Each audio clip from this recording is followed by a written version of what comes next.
Biblia inasema mtu hataishi kwa mkate tu, bali katika kila neno tokalo kwenye kinywa cha nani? There are two laws of living to live long. Number one, to live according to the word of God.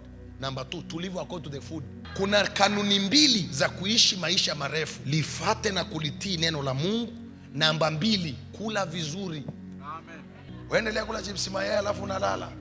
Kesho na kesho kuto unapelekwa leba, kusukuma inakuwa ni shida. You die with the child. Unafikiri ndio uchumba huo? Mimi sidhaki sana. Unataka kuishi miaka mingi. Biblia inasema miaka ya waovu itafupishwa. The more we sin, the more we reduce our life. Si ndio maana Biblia inasema mshahara wa dhambi ni nini?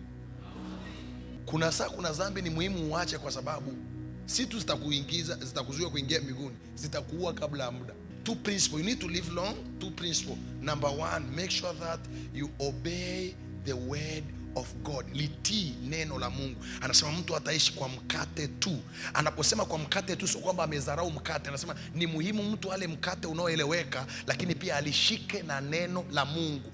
Na ukala mkate vizuri ukasahau neno la Mungu, die before time. Shika neno la Mungu likuongoze kila unachofanya, ishi kwa neno.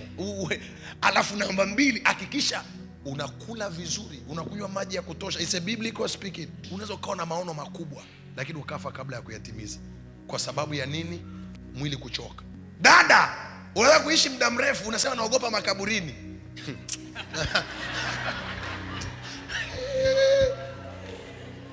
Naogopa tena, ukipita makaburi unaangalia hivi kabisa. Utaki makaburi, utaki kufa kabla ya muda. Listen to me. Young man, are you afraid with the graves? Oh my God. Kuna siku watu wanaachwaga hapo. Hivyo ulivyo mrembo, utaenda saluni tena, imeisha hiyo. Utapaka wanja tena, imeisha.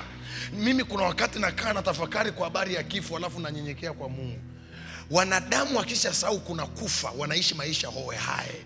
Wanazulumu watu kwa sababu wajua watakufa. Wanaiba wake za watu kwa sababu wajua watakufa.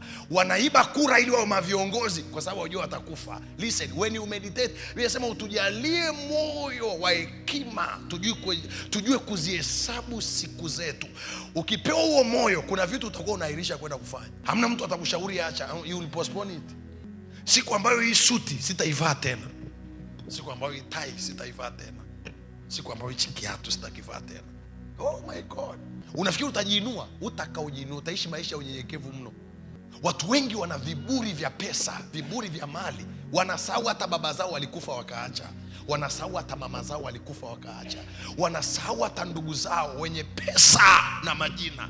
Mungu akikusaidia sasa unafika 70. Sasa nakwambia toa 70, toa miaka ulionao, utajua miaka uliobakiza.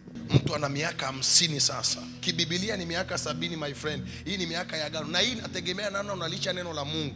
Usijiweke hapo kama ufuati neno. Now, kwa bahati mbaya una miaka 42 sasa hivi. Tunachukua 70. Tunatoa nini? Inabaki ngapi? Alafu inabaki hapa, si tulikopa? Sitatoa. Inabaki ngapi? Kwa hiyo in fact you have only 28 years remain. Bahati mbaya umefika una miaka 54. Tunachukua 70 hiyo, tunatoa 54. Tunakopa tena, inabaki ngapi? Alafu umebakiza miaka 16 tu. Na hii ni kutokana na kama unalicha neno la Mungu. Kama ulichi neno la Mungu, nakwambia kaswende, kisukari.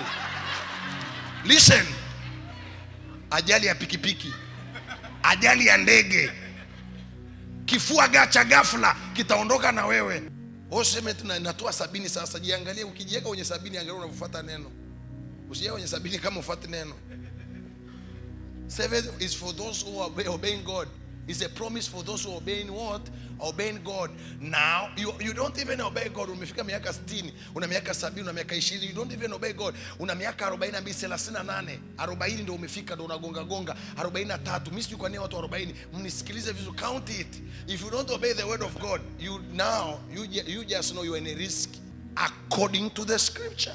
Alafu utaniambia una muda gani wa kufanya masiara hapa duniani?